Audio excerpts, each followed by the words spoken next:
September 26th, 2024, at high school, and then drive to the assisted living facility where my dad lives on a memory care unit. Do they really care for his memory? I turn at the wrong place and find myself yelling at Siri to get directions to the Salisbury facility and not the Raleigh one that it wanted to send me to. I make a U turn and find my way back. I am new to this town. It's been almost a year since I've lived here, yet so much of my time has been spent driving back to Charlotte to work. We moved my dad here at the end of June. It's now September 26th.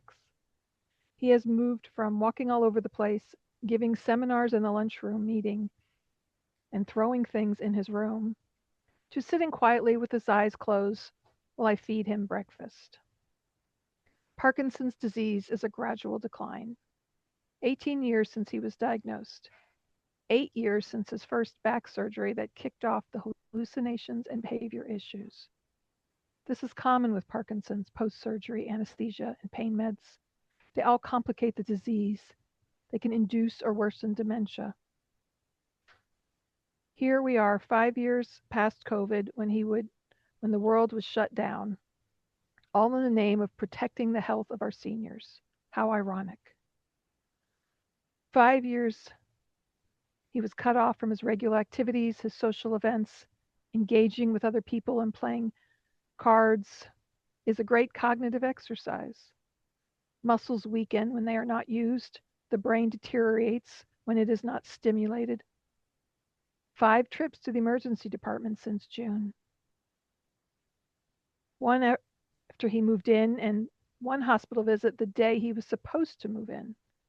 I almost did it, he told me more than once, referring to having the TIA, the stroke-like symptoms. He thought he was getting to leave, to release his failing body. A month ago, I was worried about him getting up unassisted and falling. Today, I help him to his recliner chair to sleep more comfortably. I just want to collapse, he told me. So many falls, but usually on third shift in the early morning hours when he wakes up to get out of bed to go to the bathroom. Don't we all? And why do we expect people to stop this normal behavior of getting up from bed to go to the bathroom? Why do we treat our elderly this way? Is this what we want for the end of our lives? We can do better. I remember the first time I learned about assisted living facilities, probably 30 years ago. Such an improvement from nursing homes, and now they look more like nursing homes with less skilled staff. We found the most highly rated place with the best patient to staff ratio, yet it's not good enough. Not good enough for my dad in the end of his life. If I had extra bedroom in the first floor, I would bring him home. I would bring him to my house with round-the-clock caregivers. And yet, this would take a toll on my family, and maybe a bigger toll on me. Yet, this is my dad, and this is the end of his life. We have debated hospice for nearly 2 months, and now is the time. We let go of 4 amazing skilled home health care staff in order to say yes to hospice. Rules, government-guided rules for reimbursement. No therapy services are paid for with hospice care. Is this in the best interests of our seniors? I know it's not in the best interest for my dad, yet we make decisions so Medicare pays the bills. Why does money drive the quality of care? As aggravated as I am by the level of care at this highly rated place, I see the level of care and the conditions of this place compared to other places. Yet, no matter the place, the people make all the difference. And every place has amazing, wonderful, caring people, and every place has angry, short-tempered, aloof, or uninvested people. Sitting in my hammock on my porch today, as light rain and the wind blows, the wind chimes. Sad, soft songs play on my phone. I contemplate how I can make a difference. How can I make a difference for my dad? How can I make a difference with the system? I can visit my dad for breakfasts on days I don't go to work. I can bring him a homemade smoothie and feed him eggs. I can sit with him and reassure him that we will all be okay and help him get comfortable in his recliner chair before I head on my way to jump into the rest of my day and figure a way to make a difference for others, for my and for my future. Well, hello, this is Don, And this is Gina with Focused Healthy Family. and this is podcast number 2000. 2000. We're going to go that big. No, what? 2008. And today, 208. what did I say? My my brain's not connecting. 208 is what I. And today we're facing feelings again, and this time we're talking about personal caregivers. Um, but before we get started, I got a couple of jokes for you. Let me bring them up here and tell you what they are. First one is, I used to be a caregiver, but now I'm having a hard time finding a new job. All my references are dead. Let me get the other ones. Where are they at? Here they are. Here's one way of making sure that sales promotions won't go bankrupt your business. A sign on a local barbershop read, "We offer senior citizens discount. Must be at least 80 years old and accompanied by a parent." And the last one is, how can you tell you're getting old? You go to an antiques auction and three people bid on you. It's fun to lighten the mood and laugh a little. My dad was always enjoyed a good joke himself. Well, and today we're in doing something a little different. We're working on if I can hold this Put up. a There little we bit go. there. It's kind of want to get, yeah, It's struggling with your I face. know with Put my, it it's directly in hard. front of your face so it's not trying to That's zoom in. true. Oh, That's that not doesn't doing any work at good. all. I can, Wait, you have it. Wait, slow, slow, slow. Bring it over to the towards your face. No. Wait. oh, Oh, there. Oh. I don't know if you, okay, I'll just read it. You want to try to hold it up? There you go. Jan Luther's Grief is Morning Sickness, If you written open up, by our wonderful friend you want Jan to open up Luther. where the thing is, it's just a pretty short. Grief is an inconsiderate guest. It shows up uninvited at the most inopportune times and always overstays its welcome. Is that the tip? Yeah, that was it. I was going to save that one for another day. So, not exactly a tip today, but Yeah, I guess sharing information from our beloved friend and her amazing book. We can obviously post that in the links. so it shows up. Um, And so we're talking about facing feelings. So I wrote that blog post just over a year ago. It was, goodness, the 26th of September. He passed away October 8th. So that was what, 2 weeks before he beforehand, yeah. passed, right when we initiated hospice care and he was really declining. And he was ready to say goodbye to this life and his body that was failing him. And so looking at the toll caregiving takes on us personally, those caring for our loved ones, those, the family members, the spouse, adult children, other relatives, whoever is involved, whether very directly involved in the care or assisting in some way, and the feelings that we go through during that experience. Do you want to read what's, I didn't, you have the book, otherwise I can get the different lists that I came up with. It shows the different, Yes, we've been talking about facing feelings. We've been talking last podcast, we discussed the feelings of the aging loved one. We're looking at personal caregivers. The other areas we're going to explore are professional caregivers, the adult children of aging parents, children and grandchildren, as far as younger family members. So, kind of covering this topic with all these different areas. well, and And we've talked about before, when you have, whether it's, we've had different kinds of kind of diseases that people have done, that certain people deal with. And when one person deals with it, the whole family does. Well, this is the same kind of principle in that, when you have an aging loved one, really everybody in the family can be involved in it and work on helping to support it. Sure. And, we wanted to really dive into the feeling aspect of this and, what are our, like, for example, us, I assisted caring for my dad. We dealt with moving him and then moving my mom and, me visiting him, Don, you going there, as Mm. well as juggling our work. And, we have a teenager at home. We also have another older daughter who lives at home and, their feelings and their experiences with it. And, um,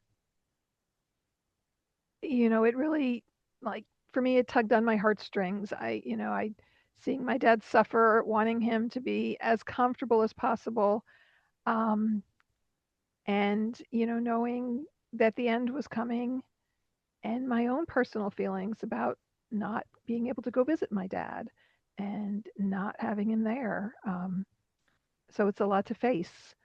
Um, you know, this article you found on talks about, emotional challenges, including chronic stress and overwhelm, right? The chronic stress of caring for someone, how it builds on it, and are you taking care of yourself? And then when you're not getting the sleep, the nutrition that you need, your own exercise and well being, just adds to that. The guilt you might feel for what you're not doing. I want to talk about anticipatory grief. Um, Anger and resentment you might have, loneliness and isolation, kind of a loss of self as far as your identity shifts. Think about when you have a newborn baby and everything you're doing is related to the child, or if you have a child with special needs. And then just burnout and exhaustion. Well, and you've had a recent experience that my dad passed when I was 17, and I think about the regrets that I have. I think, and that's probably part of what the guilt part that they're talking about. But I had a lot of different regrets because I didn't have the time to talk with them. I don't know. You had some time to be able to talk with your dad. Do you feel some regrets or do you feel anything? Um, like saying that, it doesn't pop into my head particularly about regrets. I mean, I wish I had been able to bring him to see our new house. He was Yeah. very involved when we purchased our last house and helping us with it, and just would have enjoyed him seeing, this is where I am now. But We kind of came that close to it, but we did a video, didn't we? I'm sure we did. It's probably a little bit harder for him to take Yeah, that yeah. information in via video. But for me, I was so happy that we moved him up here, and I had what 3, 4 months with him where I could visit him almost every day. I mean, he was just a couple miles away, and getting to spend that extra time with him.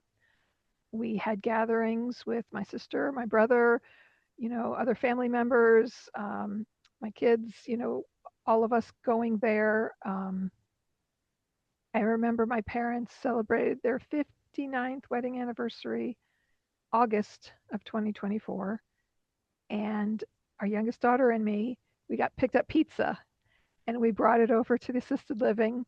And they let us use a little conference room that had, like, I don't know, there was papers and stuff on the table, and we cleared out a little corner. Were you with us, Don? I'm not sure. You might Yeah, I have. think so. I think we did. And we enjoyed pizza to celebrate my parents' anniversary. My dad, we had him in the conference room with us, and it was a simple little gathering, but honoring their anniversary.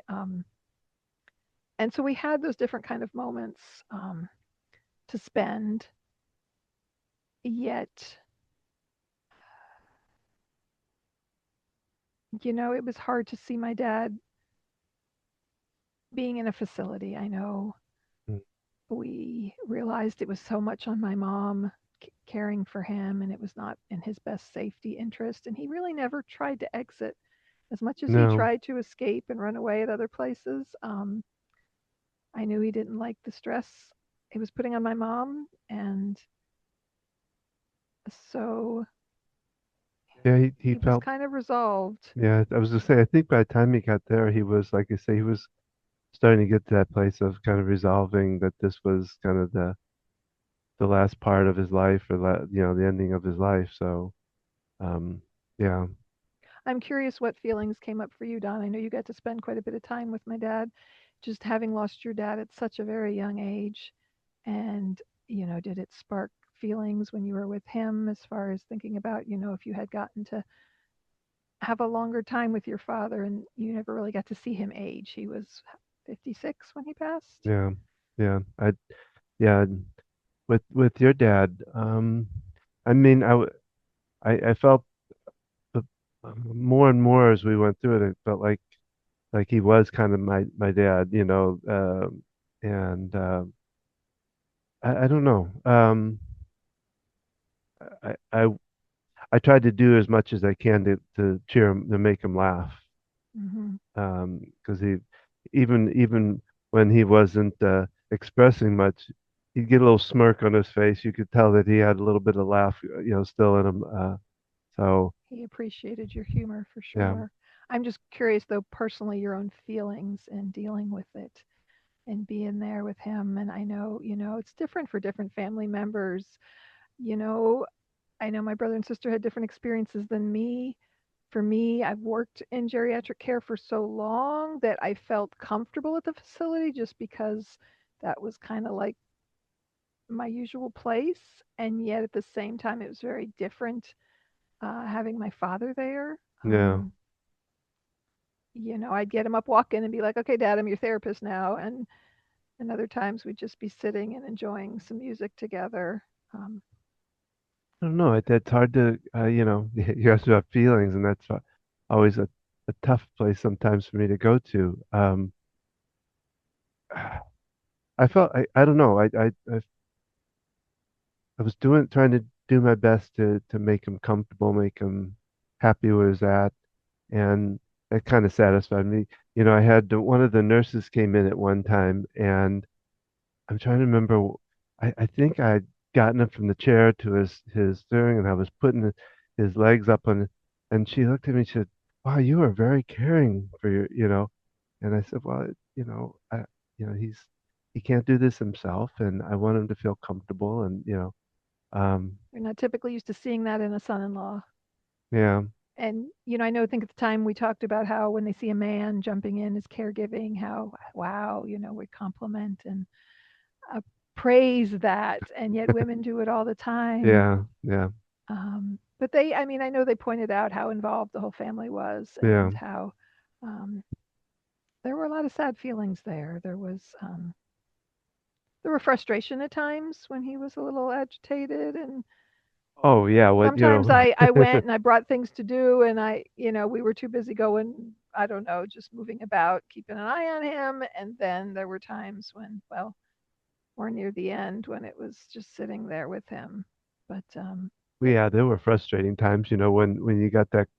I'd get the call at 2 o'clock in the afternoon that something's happened, or that this has happened. Can and I'd go run there, and luckily it was very close. It was so it wasn't too frustrating. Um, yeah, he did have some moments of agitation and just yeah, nothing distress. wasn't he wasn't terrible with it, but yeah, I don't know. It felt kind of loving to be there and support as best I could. Um, he's he's done so much for us with our as a family through our whole married life, and always been there for us. Um, so I wanted to be able to give that back to him somehow. I know for me, the toll was more on just managing my time and feeling like my kid who needed me, and having to be there for my dad and what took precedent. So that was emotionally difficult for me. Just uh, that feeling of needing to be everywhere at once, feeling like I need to clone myself. So that could be very overwhelming. Especially at that time, I was still driving to Charlotte to work. Yeah. And that, from where we live now, that's 40 miles. I mean, depending on traffic, anywhere from 45 minutes to an hour plus. Um, so that added that extra element of dealing with that, um, to some, fatigue and just worry over or the kids, getting what they needed. It makes me I didn't really think about this now, and actually just kind of coming to my mind now, but we're only a year away from your dad's death, and you're handling unbelievable the way you're handling it. And I remember with my dad, it took me a long time to really get past it without stopping and crying every every time I don't know. I used to go sit on his grave and just sit there and talk to him and stuff, and so I just have to say you handle it very well. I hope I can be there for you somehow. Now that I think about it, that I need to be here a little more for. Well, and you were. I remember the night he passed. I the family all had different cars and headed out from. He was at the facility, and I sat in my car. I just couldn't leave the building until the I don't know, was it an ambulance, whoever that came to pick him up, the funeral home, until they left with him and his body. Um, and just that overwhelm after that, and coming back to the house, and I had you step outside with me, and I just broke down then and just had that moment of just loss. And you were there. You got it. And obviously, losing your dad at 17 in a way that he had gone in for surgery, and you knew he had issues with his heart, but nowhere did you expect that. I mean, Yeah, to no. happen. And he was 56 at the time, as you were a teenager. And Well, it was a whole day of it. It started at 2:30 in the morning, and when we got there, he was fine. He came out of it. Then he slipped out of it. Then he kind of came back, and in fact, we went in and talked to him at that point. And so it was kind of interesting, a whole day of that. You're you had a worn whole out. day of it. I had years. Yeah, yeah, And then yeah, I had months when he was up here. I mean, he had a progressive illness. I knew when he was diagnosed with it. I'd worked with people with Parkinson's. Really seen end stage Parkinson's and what it can look like. And I remember thinking that would be the worst thing. And just physically, it can affect you. And then mentally as well. And just my dad's hobbies were all pretty physical involved. And just that long, slow decline, and just, anticipating what that future would look like, and that initial grief that I felt. And then, things were fine for a while. And then when things started to get worse, that sense of like, how long is he going to have to suffer like this? That was probably almost a tougher time period, hmm when we'd have to run from, I'd have to run to the hospital or the rehab center where he had, broken a window or whatever had happened. That was a tougher time emotionally for me. Once we moved him up here, it was sort of, we didn't know how long he'd survive, but coming to terms with it. So just, and obviously I was just shy of 55 when he passed. So a very different place in my life.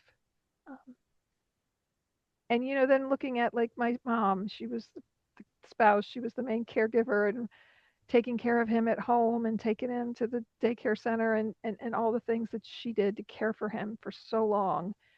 And, the toll it took on her, and then feeling like, we needed to look out for her. And so there's kind of a multi-level of caregiving, and just the effect on different people, on us helping her and helping him, and coming to terms with feelings, being able to.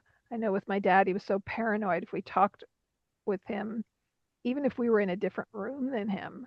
Like I remember one time we were meeting with the people who assisted with helping to move, and we met at a little restaurant, outside the house, and there was a caregiver with my dad, just because he was paranoid. We were talking about him and he didn't, and so just being able to share those feelings, and we had to do that outside of his presence even, and just knowing that, I don't know, just the toll it's taking on my mom, thinking about caregiver burnout.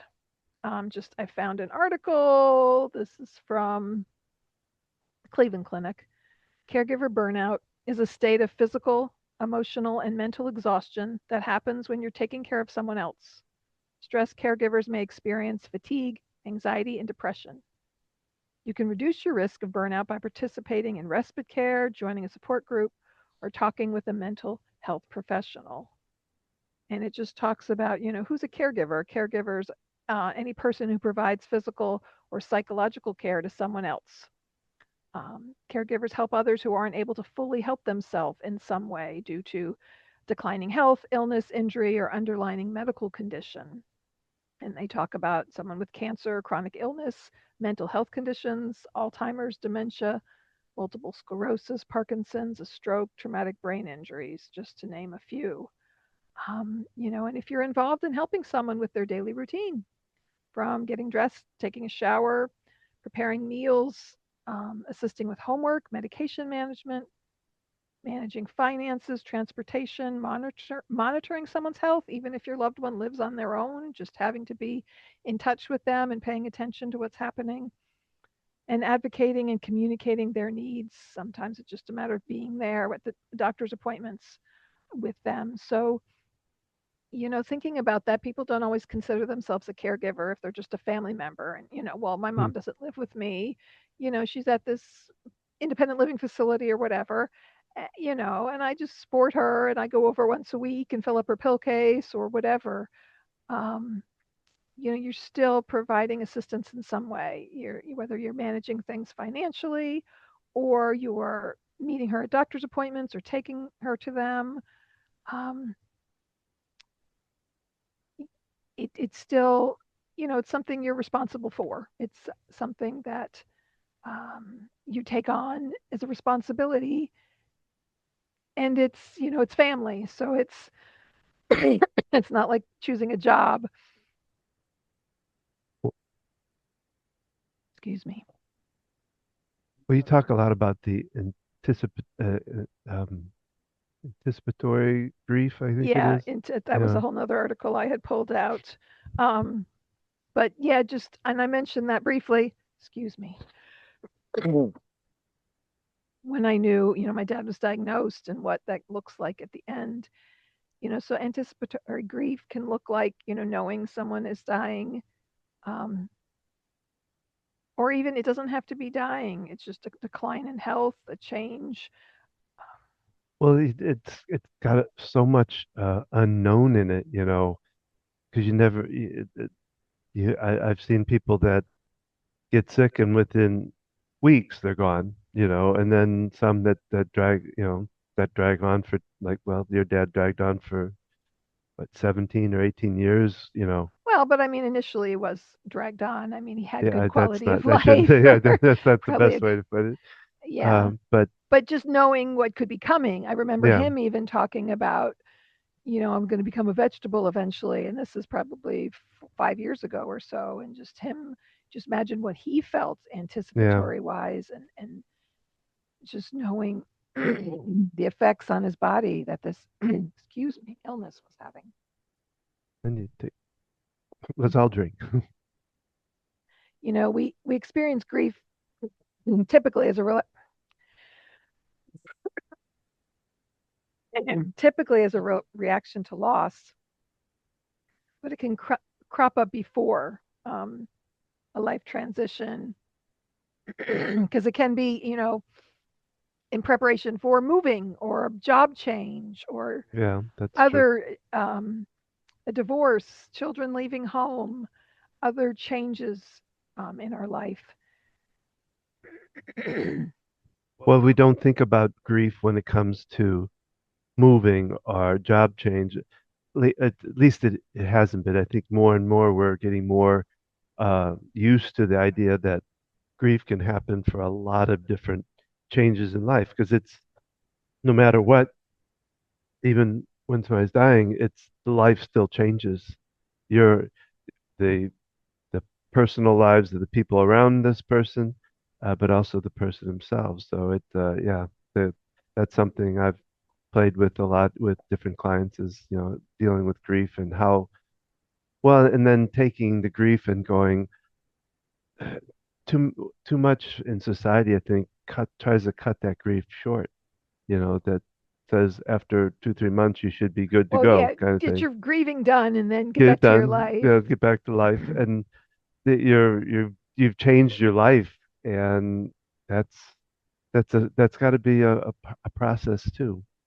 So, So, what can we do, Don, to deal with this? Looking at grieving as caregivers and the stress in our feelings and emotions.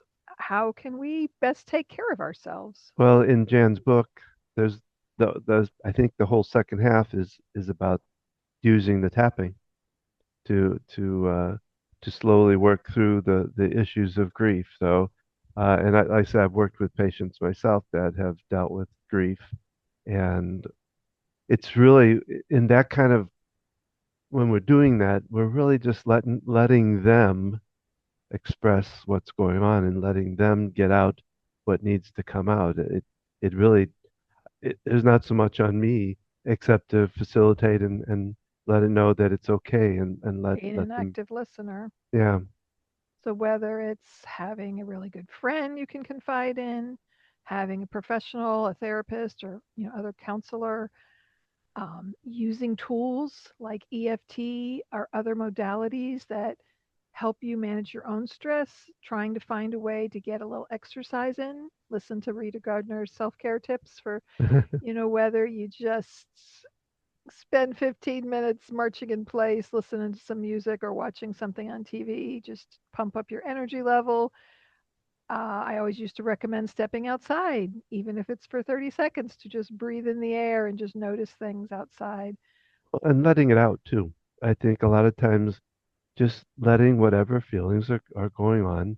Don't be afraid to you know, let the nose run, let yourself cry because it's a good relief just by itself.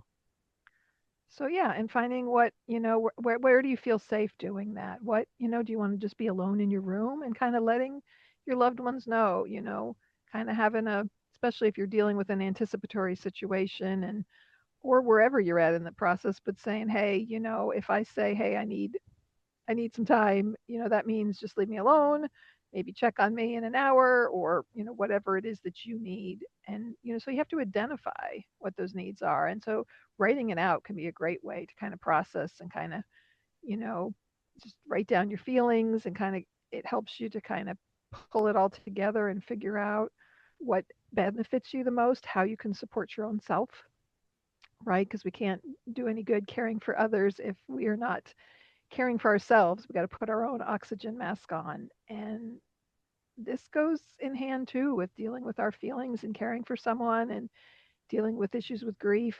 Um, so, we have to allow those feelings, right? We have to allow our feelings that we're experiencing and saying, having an opportunity, whether you take a day off from work and you just say, nobody bother me, whether as people, you're going on an event and you say, you know what, I'm going to stay home. You guys go, I need alone. Yeah, yeah. Finding that, whatever it is, or maybe you really need to be around people, you need to get out, do something totally different.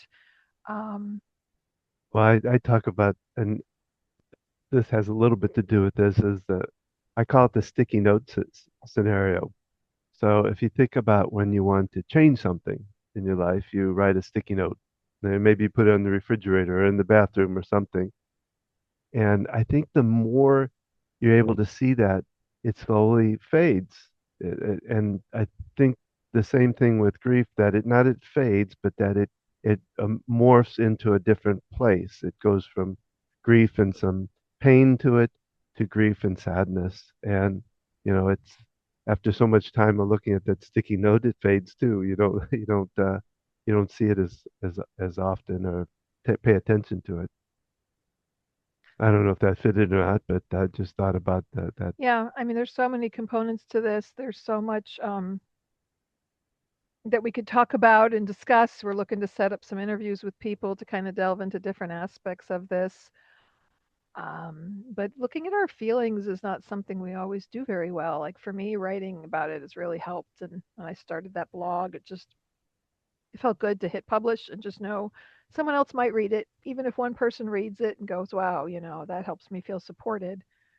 That was kind of all that I needed. And just me being able to state my voice out loud helped me quite a bit because that was something I struggled with most of my life is being able to speak up and speak my feelings. I was always the polite, quiet one who did what I was told, followed the rules, didn't cause a fuss in a situation.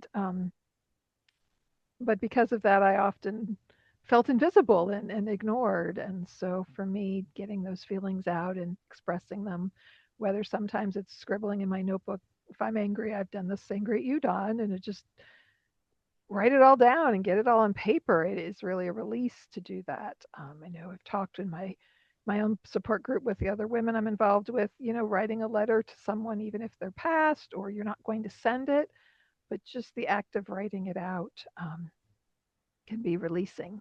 You can write something out and then burn it, do that in a safe manner. You have a charcoal grill outside or a pit or somewhere you can do that safely to release it, or however it would serve you. So we'll be delving more into these topics of facing feelings and how it affects different people and caring for people. You have any other thoughts to share, No, Don, today? no, not today. I think So thank you for joining us in this episode of our podcast with Focused Healthy Family. We hope today's conversation was helpful and gave you something to think about and reflect on. We'd love to hear from you. Please take a moment to leave us a comment, like, subscribe, share your thoughts, and share this podcast with someone who you feel it might be helpful. If you're finding it difficult to stay calm during your day, or if panic and overwhelm are becoming more frequent for you, we invite you to explore Don's EFT Discovery Series. EFT is described as weird. After a few sessions, people's reactions shift from wait, tapping is what to wow, look what EFT and tapping has done for me. And check out his information on EFT and tapping and how that could support you. And if you're navigating the challenges of caring for an aging loved one, be sure to visit our senior care page on our website for support, resources, and guidance. And obviously, check out prior podcasts. We've done quite a range of podcasts in the couple years. We've done this from different aspects of caring for children to caring for aging loved ones and supporting our own self care. You can find wellness tips, caregiver insights, and more helpful tools at focusedhealthyfamily.com. You can connect with us on social media, Facebook, Focused Healthy Family, on Instagram, Focused Healthy Family 1, and YouTube at Focused Healthy Family. So you can watch these podcasts as well as listen to them anywhere you listen to podcasts. Join us every Thursday for a new episode of the Focused Healthy Family podcast at focusedhealthyfamilypodcast.com, or listen on your favorite platform again or on YouTube. And remember, how you speak to your children and your loved ones today shapes their future and yours.